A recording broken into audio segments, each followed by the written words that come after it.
They say when a baby is born, so is a mother.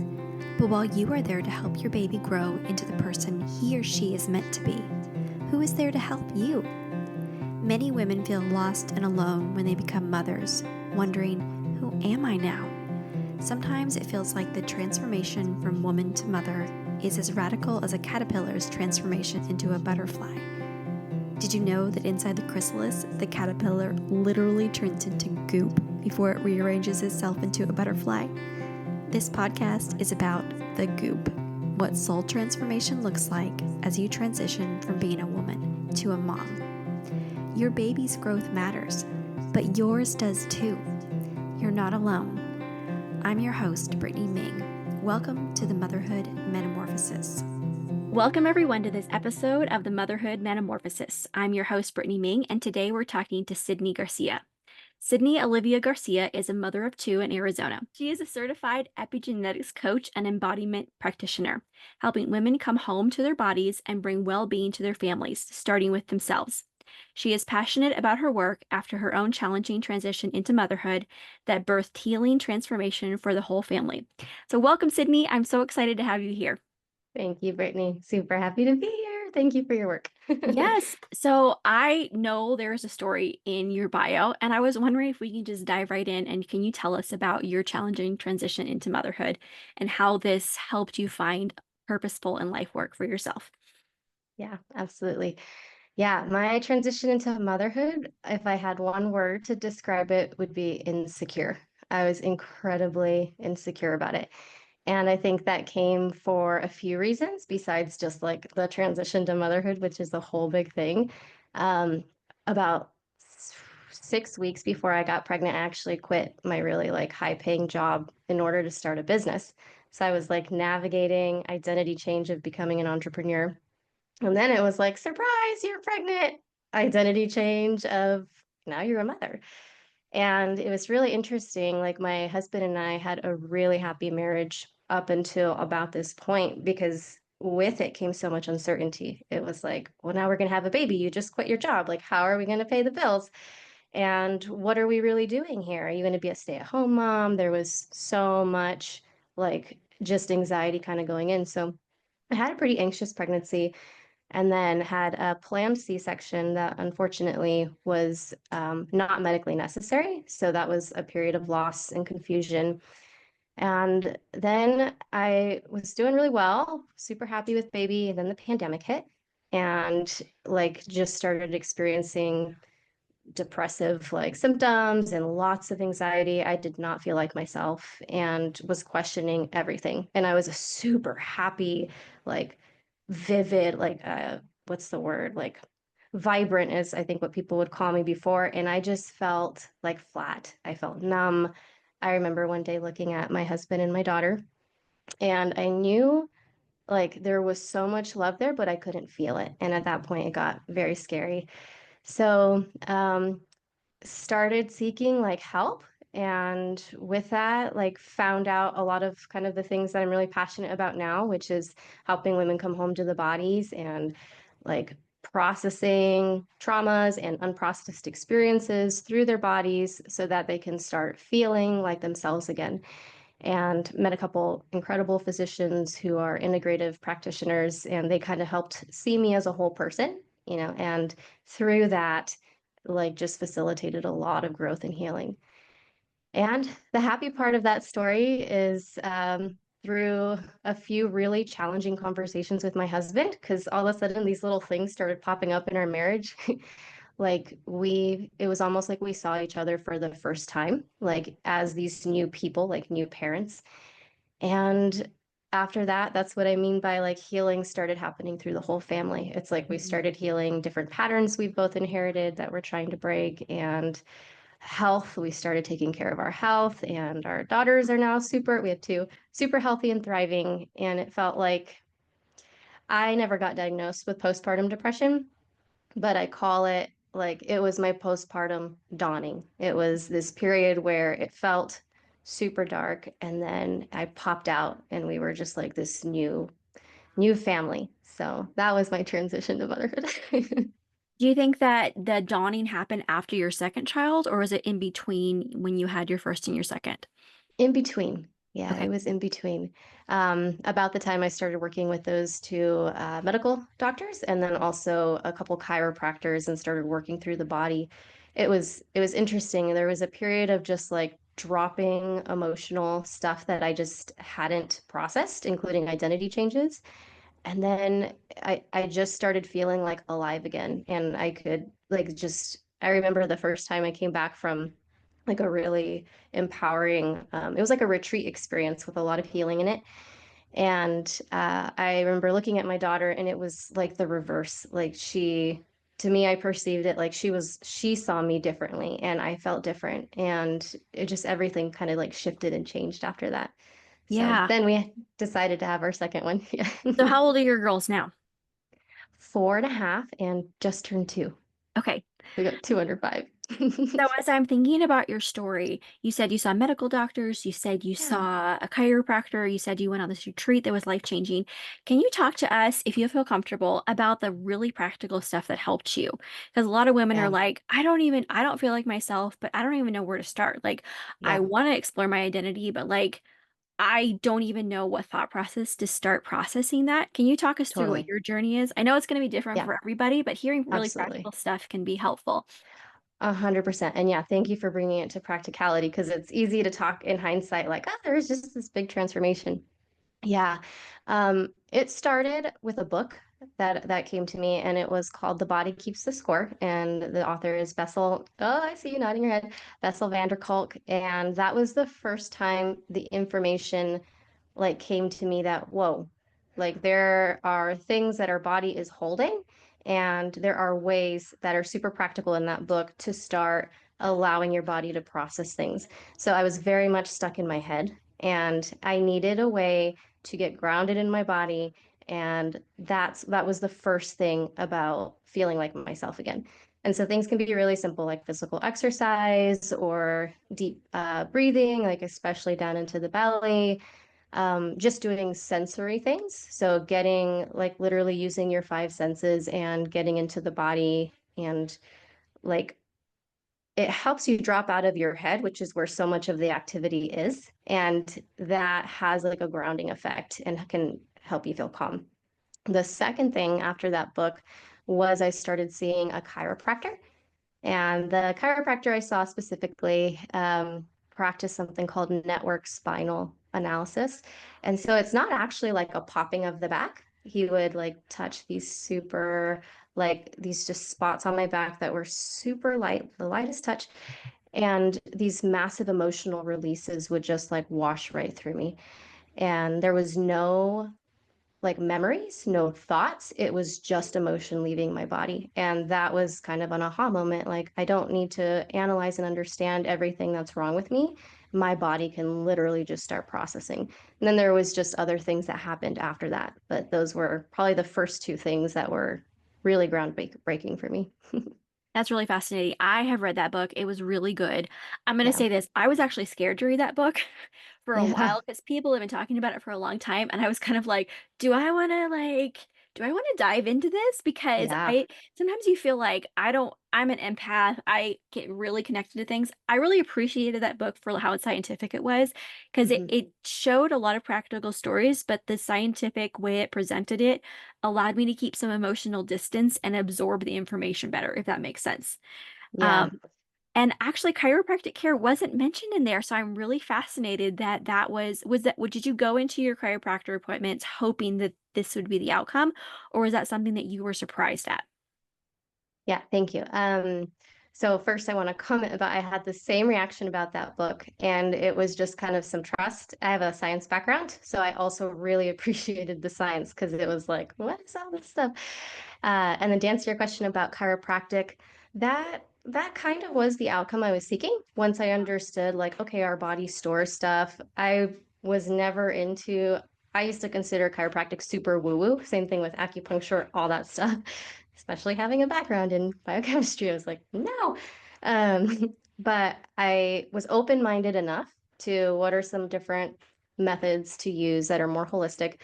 And I was hoping for some kind of outcome.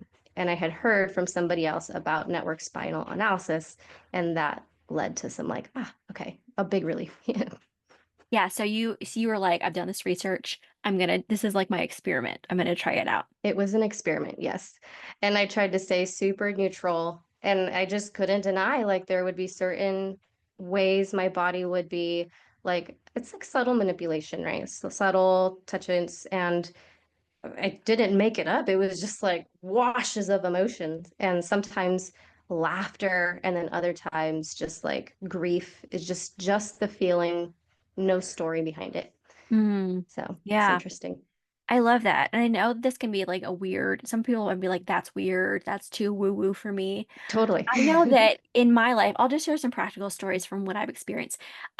First of all, have you read the book Burnout: The Secret to Unlocking No. the Stress Cycle? Okay, I'm going to share this in the show notes so people can look it out, but also for Yeah. you. It's by Emily Nagoski and Amelia Nagoski. They're sisters, they're researchers.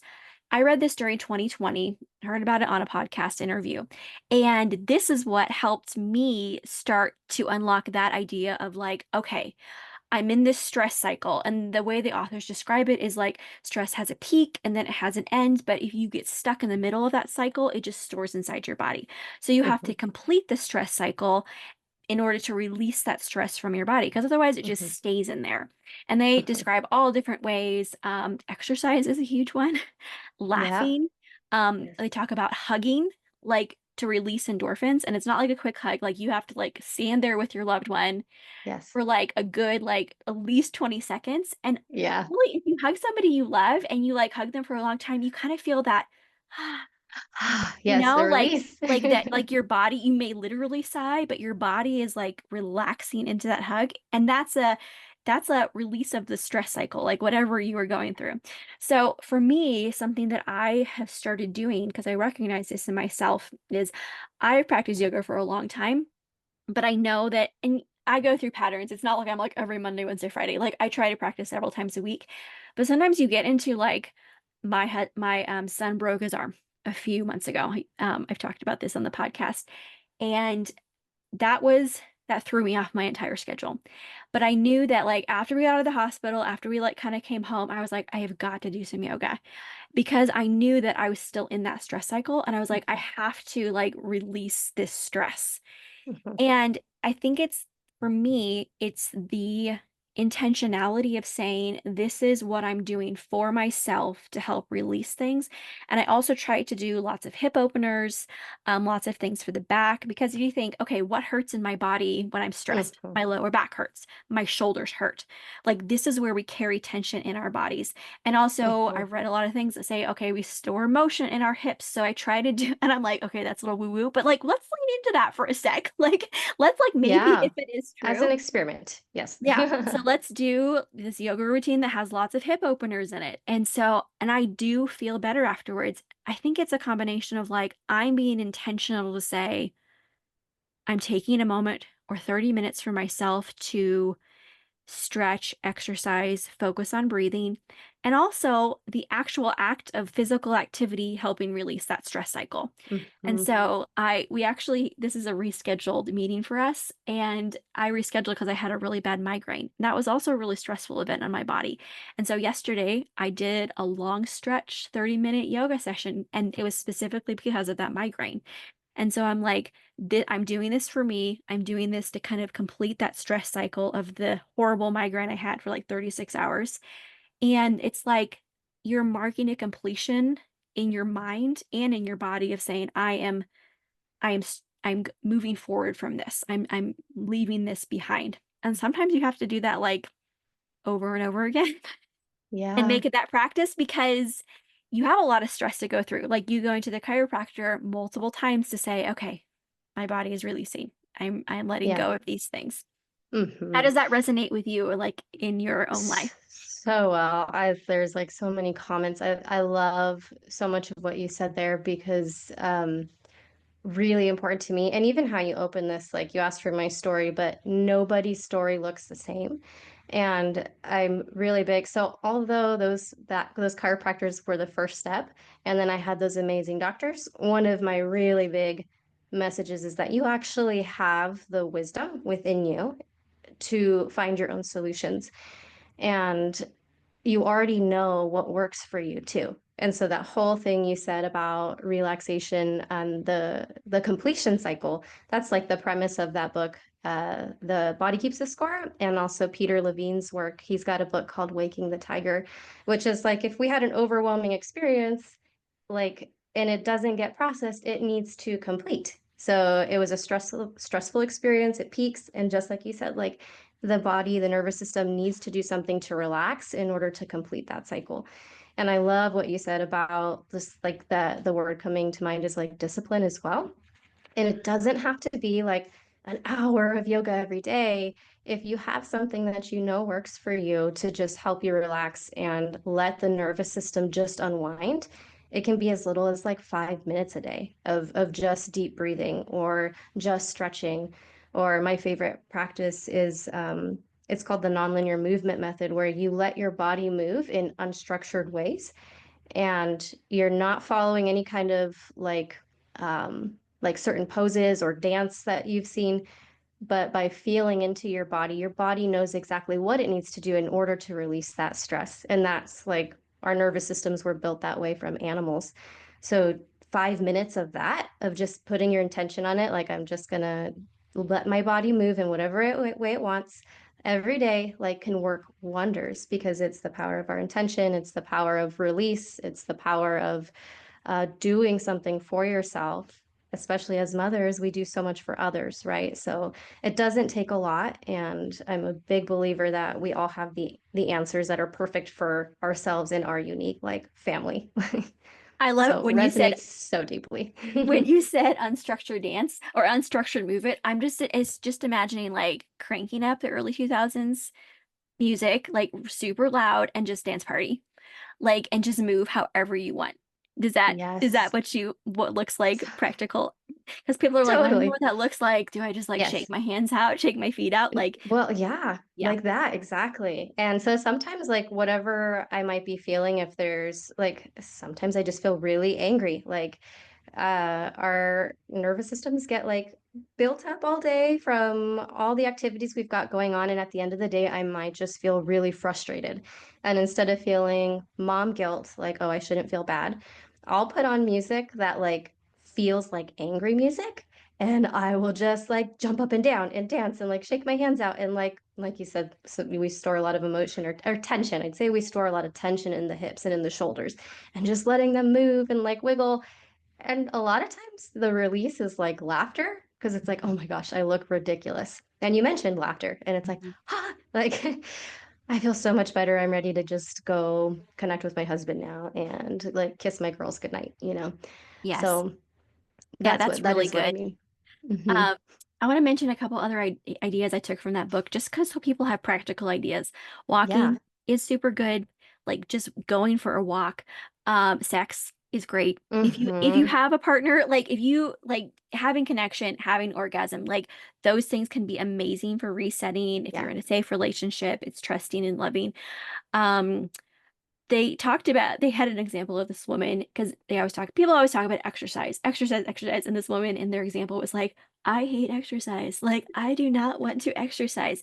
And so they actually gave this example of like laying in bed and you like tense up all your muscles for like Yeah. 20 seconds and then you like completely like melt into your bed. And then you do Hmm. it again like 3 times.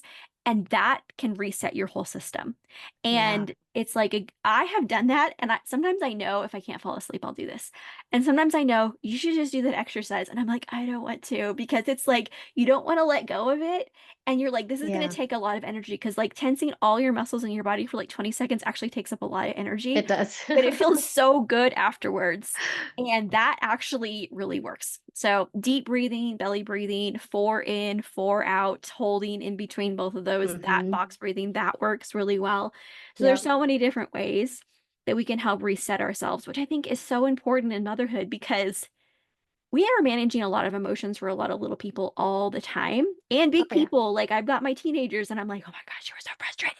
Like there's a lot that we have to manage as moms, and taking care of ourselves should be a priority. But sometimes Yeah. we are like, okay, I can't make myself a priority because we've got something in our brains that tells us that. But if we're like, if I'm doing this for my kids, like sometimes that makes it more Mhm. justifiable, even if we aren't quite there of like, this is good for me, full stop. I think that's the Mhm. goal to get there, but sometimes Yeah. we aren't there yet.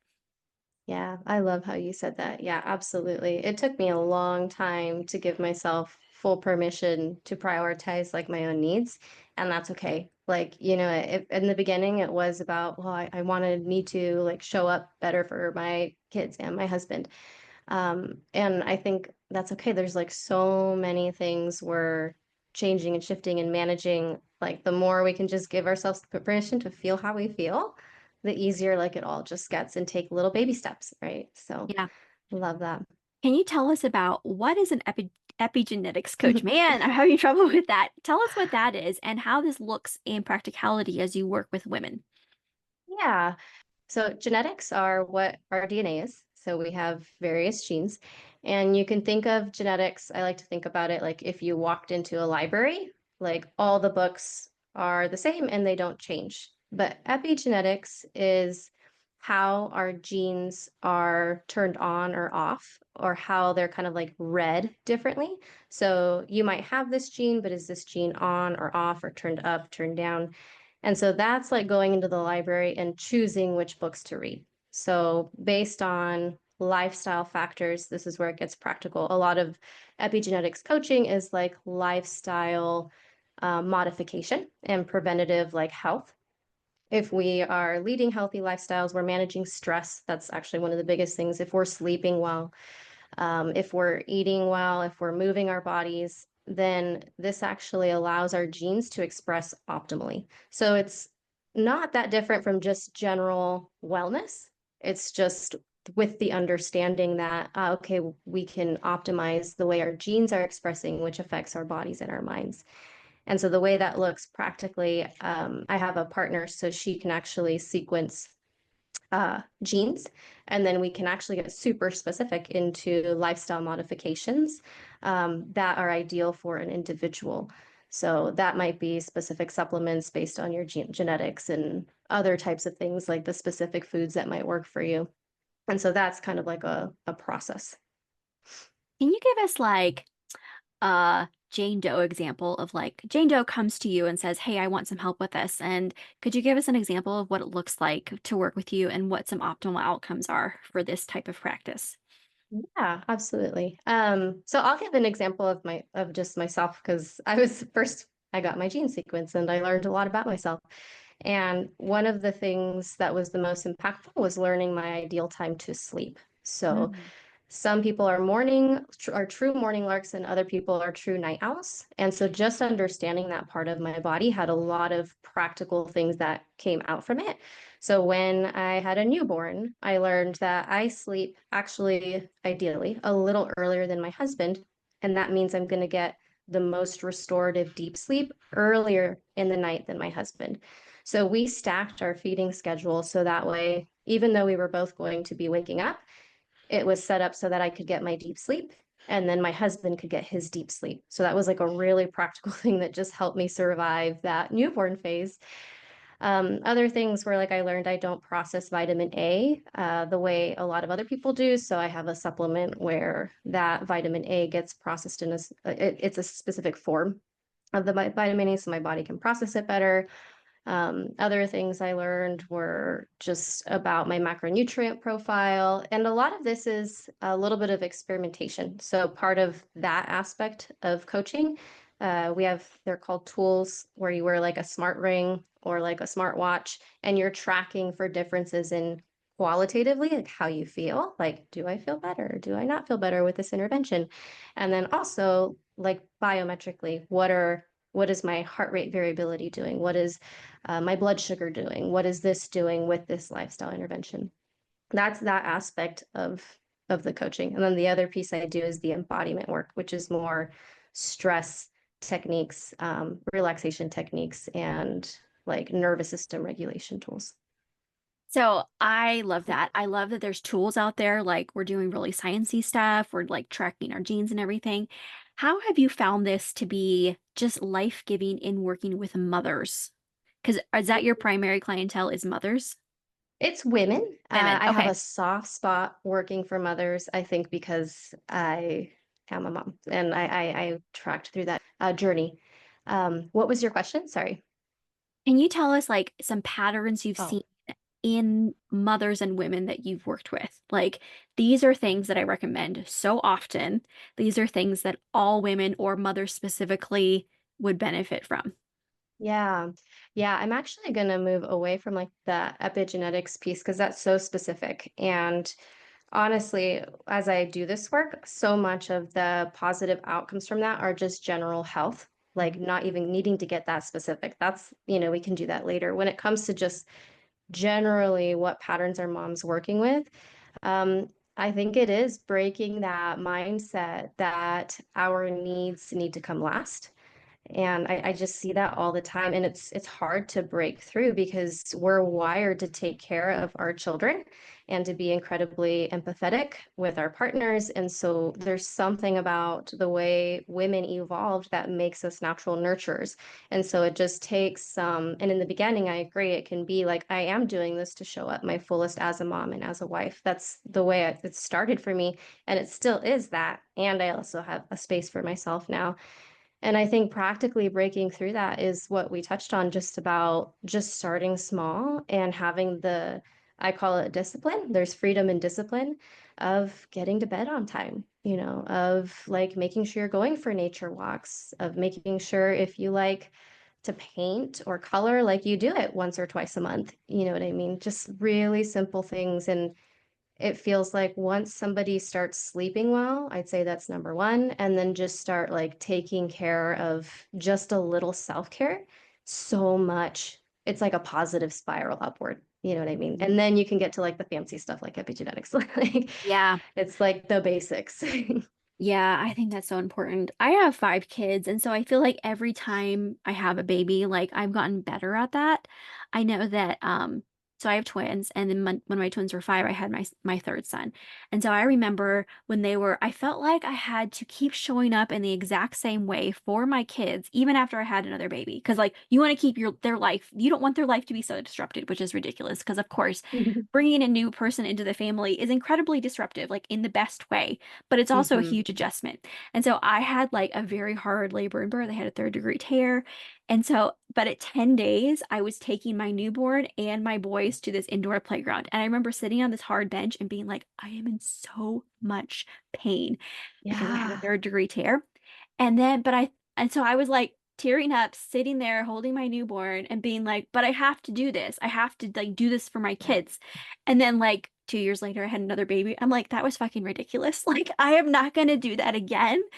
I'm gonna have to put the explicit thing on this episode. But I'm Warning. like, that was so ridiculous that I was like, why am I not taking time to rest? That is what I need right now. Yeah. Because if I can rest and get better, then we will be able to do fun things in a little while. Like, that's a normal, natural pattern that mom needs to rest after she has a baby for like Yeah. minimum of 6 weeks, like minimum, Yeah. like in the bed, on the couch, snuggling. Give them all the iPad time. That season will pass. And then you will Yeah. have the park days and the indoor playground days, and like you will get back to the normal schedule. And then when I had my daughter, my many years after that, I was even better at it. And I'm like, nope, Yeah. this is resting. This is resting time. Like, this is my lying in. We're gonna bring back that Victorian term of like, this is my lying in. And Yes. then I was able to heal and we're gonna get better.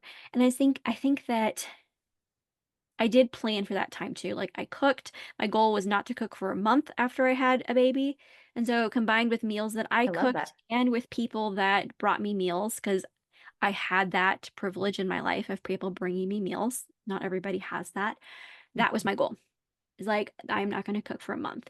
And after that month, yeah, it was still hard. Yeah, this baby is still super tiny and needs to breastfeed all the time, but my body was healed enough to, by the end of the day, cook dinner, which Mhm. that is not a realistic expectation for me after giving birth. Like, it's just Yeah. not.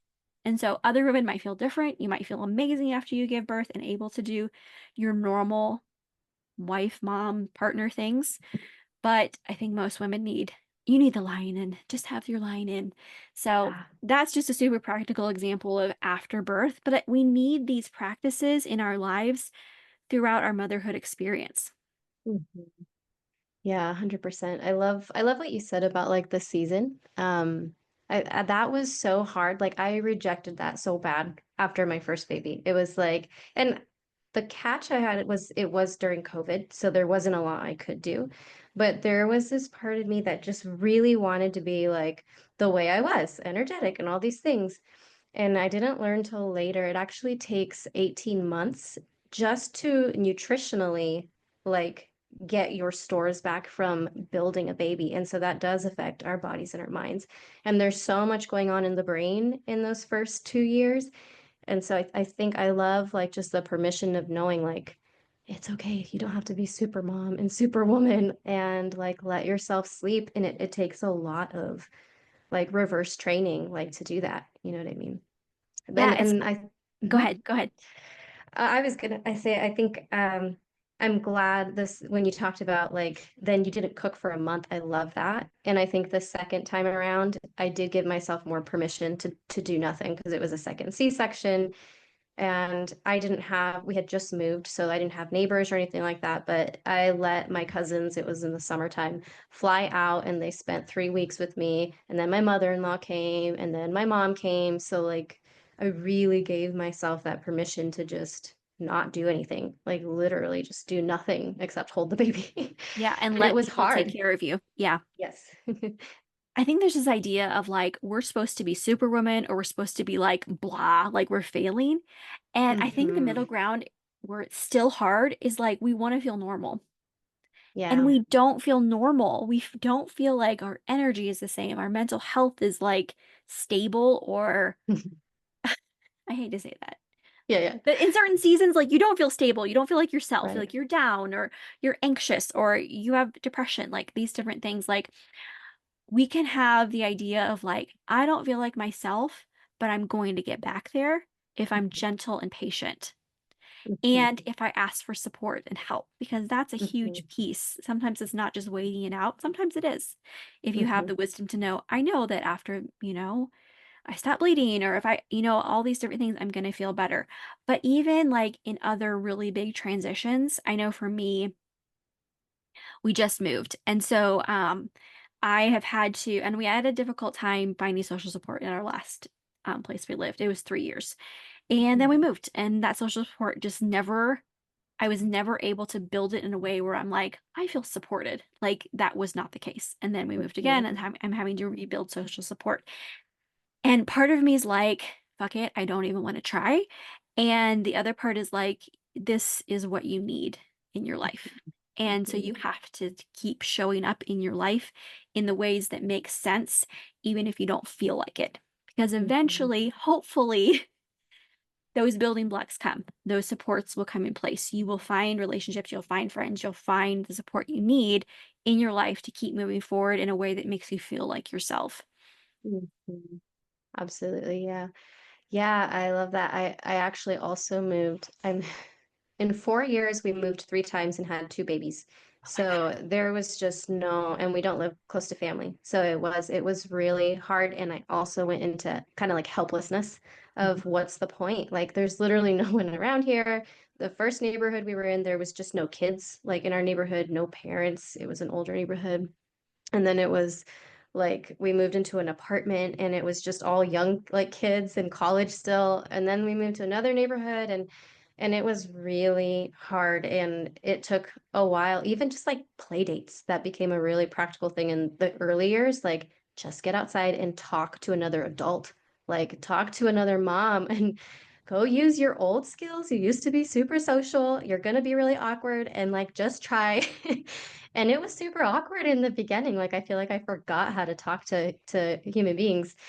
But you just do it. Like, you know, Yeah, do it awkward, right? do it awkward. Yeah, exactly. As we are wrapping up, I wondered what you would tell another mom who is saying, I recognize myself in this. I recognize that I have a lot of stress in my life and maybe I can take some practical tools, but maybe like one or two bits of advice you could give her for somebody who's wanting to start out putting some embodiment practices into their lives. Hmm. the power of the breath is like the first one. It's one that like you kind of brush off as, well, I'm always breathing, but conscious breathing it does so much for your nervous system to just unwind and get regulated. And I love, you mentioned, so there's two that I like. You did mention box breath, which is 4 counts in, hold for 4, 4 counts out, hold for 4. That stimulates the parasympathetic nervous system and just helps you kind of breathe. And then you have more possibilities available to you. You can kind of think more clearly. That's one. And then the other one, I call it water snake breath, but it's just actually breathing equal parts in and out. So 6 in, and then just a slight pause at the top, 6 out, slight pause at the bottom, and just do that until you feel kind of like when you were talking about the hug, like a like a release. And then if you don't quite get that release, I like to bring my attention to the senses and just notice, I don't feel like I'm getting release. I don't feel like I'm getting release. And it's just like the very subtlest, like softening around that. Like, okay, I might not feel released right now. And it's just a gentle, like, and that's okay. So that's one method. And then the second is that unstructured movement. And I really love that. It's been foundational for me. And you just get on your hands, and one like really simple way to do it is get down on your hands and knees and drop your head and close your eyes. And you can do it to music with no lyrics, or you can do it to silence. And you just feel into your body and let it move however it wants to move. And it might be swaying, it might be shaking, and you just keep moving. And that's kind of getting whatever you're feeling kind of unstuck. So those are the two super simple ones that everyone can do. Doesn't cost any money. Like it's just, you know what I mean? It's in your body. Like you can do it. Yes, I love that. That's Yeah. super practical. No matter Mhm. where somebody is, it's like you don't have to buy a gym membership. You don't have to go on a No. prescription medicine. You don't have to buy fancy supplements. Like these things, like you said, Right. the wisdom is available within us, and we can put these Mhm. things into practice. So thank you so much for Mhm. sharing that. Yeah. To end our time, I just like a fun question. Um, what is one thing you're doing to enjoy your life this week? Hmm. I just started gardening. I like had probably like the opposite of a green thumb, whatever that is, my A whole black life. thumb. A black thumb? Yeah, like literally my husband jokes with me all the time. He's like, "Why are you buying plants? Like, they're gonna die." And I was like so determined. I was going to I'm gonna keep it super simple. So I planted some serrano and jalapeno peppers, and we're like a month and a half in, and they are actually like getting little flowers. So now it delights me so much. I literally go out every day, super excited to just water them. And it's like the one thing that it's new, it's super relaxing to me to just go out there and like sit with these peppers and water them. It's really silly, but No, it's not silly at all. I feel like there's great delight in being like, my baby plant is growing. Now you yeah. have a flower.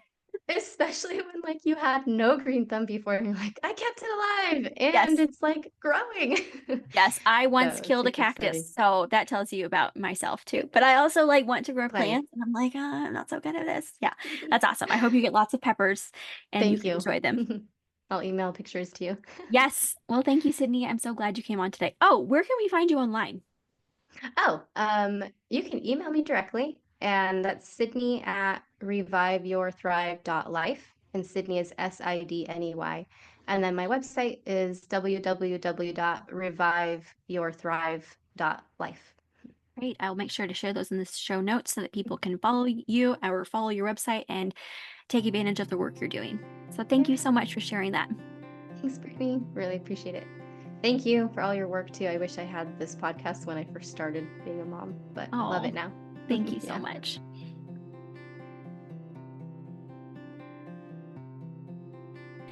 Thank you so much for listening to this episode of the Motherhood Metamorphosis. If you've enjoyed this episode, please hit the thumbs up and subscribe to this channel so you never miss an episode. Next, tell your friends. Podcasts are a slow growth type of social media, so promo works best when it's from person to person. If you know another mom who's in the goop right now, send her a text of encouragement and the link to the episode that is speaking to your heart right now. If you have a story about your own matrescence, the physical, emotional, hormonal, and social transition that occurs when someone becomes a mother, please leave a comment below. I want this channel to be a place where women can build community about the challenges and joys of their own motherhood metamorphosis. Thank you so much for listening today. I hope it encouraged you and gave you some good food for thought.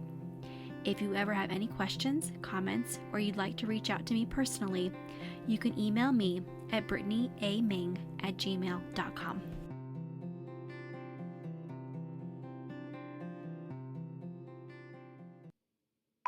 She is a certified She is a certified epigen. Can you say that to me? I know it in my head and I cannot say it. No problem. Epigenetics. It's a really weird word. Okay. I'm curious how you heard about the podcast. You know what? I was just searching. I was searching for podcasts that were about motherhood that were more like real, I guess. Not so much about like here's the tips and the techniques and the things to do, and more so about like the rawness, like the messiness, the uncertainty that I don't know what to do and it's all okay. You know what I mean? Yeah. Just the full permission for that. I had a pretty tough transition into motherhood myself, and I was nice seeing that because it was like, okay, it's out there. Like, this is what women need to hear. So, yep, I just Googled, like, what did I Google? Like, motherhood podcast about transformation or something like that. And it was there. So, That's so yeah. cool. You're my first guest who did that.